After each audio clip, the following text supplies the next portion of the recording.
Hello guys, ഞാനെന്നുള്ള ഈ ഒരു ബോർഡിലോട്ട് നമ്മൾ ഈ ബോർഡിൽ വെച്ചിട്ട് ഇന്ന് എന്താ ചെയ്യുന്നത് നോക്കാം. ഫസ്റ്റ് തന്നെ ഞാൻ എടുത്തിട്ടുള്ളത് ഒരു ബ്ലാക്ക് ആക്രിലിക് പെയിൻ്റ് ആണ്. അത് നമുക്ക് ഇതിൻ്റെ സൈഡിലോട്ടൊക്കെ ഒന്ന് അടിച്ചു കൊടുക്കണം. അപ്പം ഞാനിത് മുന്നേ ഒരു യെല്ലോയൊക്കെ അടിച്ചു കൊടുത്തതായിരുന്നു പണ്ട്. അപ്പോൾ ഇത് റീയൂസ് ചെയ്ത് എനിക്കിപ്പോൾ കാണുമ്പോൾ അത് ഇഷ്ടപ്പെട്ടില്ല. അതുകൊണ്ട് ഞാനത് റീയൂസ് ചെയ്തിട്ടാണ് ഇന്നത്തെ ഒരു വീഡിയോ നമ്മൾ ചെയ്യുന്നത്. അതുകൊണ്ടാണ് ഒരു മഞ്ഞ കളറൊക്കെ നിങ്ങൾക്ക് തോന്നുന്നത്. എന്നിട്ട് അത് ഫുള്ള് അടിച്ചു കൊടുക്കണം. എന്നിട്ട് നമ്മൾ ഫുള്ള് അടിച്ചു കൊടുത്തിട്ടുണ്ട് ബ്ലാക്ക്. അതിനുശേഷം ബാക്കിലും കൂടെ ഒന്ന് അടിച്ചെടുക്കണം. ബ്ലാക്കിൽ അടിച്ചതിന് ശേഷം ആ ഒരു താഴെ ഭാഗത്തും കൂടെ ചെറുതായിട്ട് അടിച്ചു കൊടുക്കണം. അപ്പോൾ ഇത് ഫുള്ളായിട്ട് അടിച്ചെടുത്തിട്ടുണ്ട്. നമുക്കിതൊന്ന് ഉണങ്ങാൻ വയ്ക്കാം കുറച്ച് നേരം. ഉണങ്ങി കിട്ടിയിട്ടുണ്ടെങ്കിൽ നെക്സ്റ്റ് നമുക്ക് ഒന്നീ ബഡ്സ് യൂസ് ചെയ്യാൻ പറ്റില്ല, നിങ്ങളുടെ കൈ വെച്ചിട്ടാലും കുത്തി ഇട്ട് കൊടുക്കും. എന്നിട്ട് ഇത് കുറച്ച് നേരം അത് ഉണങ്ങാൻ വയ്ക്കണം. അപ്പോൾ ആ സമയം കൊണ്ട് നമുക്ക് വേറൊരു കാര്യം കൂടെ ചെയ്തെടുക്കണം. കുറച്ച് കാര്യങ്ങളുണ്ട്.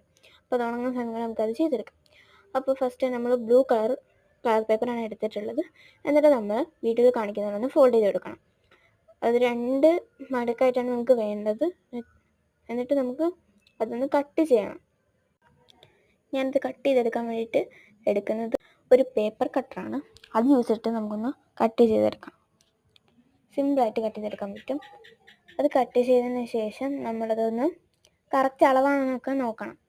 അത് പിടിച്ച് വെച്ച് നോക്കുമ്പോൾ നിങ്ങൾക്ക് മനസ്സിലാവും എൻ്റെ അടുത്ത് കറക്റ്റ് അളവാണോ എന്നൊക്കെ. അപ്പോൾ നമ്മൾ കട്ട് ചെയ്തെടുത്തിട്ടുണ്ട്. നെക്സ്റ്റ് നമ്മൾ ചെയ്യാൻ പോകുന്നത് ഇതൊന്ന് കട്ട് ചെയ്തെടുക്കണം.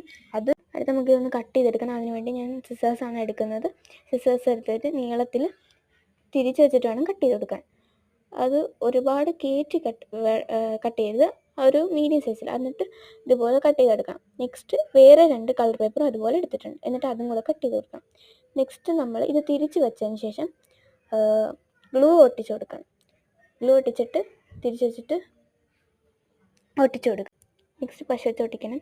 നെക്സ്റ്റ് നമ്മൾ ഗ്രീൻ കളർ പേപ്പർ അത് പേപ്പർ ട്യൂബ്സ് ആക്കിയിട്ട് ഗ്ലൂ വെച്ചിട്ട് നമ്മൾ ഒട്ടിക്കണം. എന്നിട്ട് നമ്മൾ സ്റ്റെമ്മൊക്കെ ഒന്ന് കട്ട് ചെയ്തെടുക്കണം. നെക്സ്റ്റ് നമ്മൾ എടുക്കേണ്ടത് നേരത്തെ ചെയ്ത് വെച്ചിട്ടുണ്ടായിരുന്നത് റോൾ ചെയ്തെടുക്കണം. ആ സ്റ്റെമ്മുമായിട്ട് ആ ഒരു ഇത് ഒന്ന് റോൾ ചെയ്തെടുക്കണം. അപ്പോൾ ഒരു പൂവിൻ്റെ ഷേപ്പ് കിട്ടും. അതുപോലെ ബാക്കിയുള്ളതും കൂടെ ചെയ്യുമ്പോഴത്തേക്ക് സെറ്റായിട്ട് കിട്ടും. നെക്സ്റ്റ് നമ്മൾ എടുക്കേണ്ട ഒരു സ്റ്റിക്കറാണ്. ഞാനത് എടുക്കുന്ന ഒരു ഫ്ലവറിൻ്റെ സ്റ്റിക്കർ തന്നെയാണ്. അതെടുത്ത് ഒട്ടിച്ച് കൊടുക്കണം. അപ്പോൾ ഇത്രയുള്ളൂ. ഇഷ്ടപ്പെട്ടെന്നൊക്കെ ഞാൻ വിചാരിക്കുന്നു. അപ്പം നല്ല രസമുണ്ട് കാണാൻ. എനിക്ക് ഇഷ്ടപ്പെട്ടു, നിങ്ങൾക്ക് ഇഷ്ടപ്പെട്ടെന്ന് ഞാൻ വിചാരിക്കുന്നു.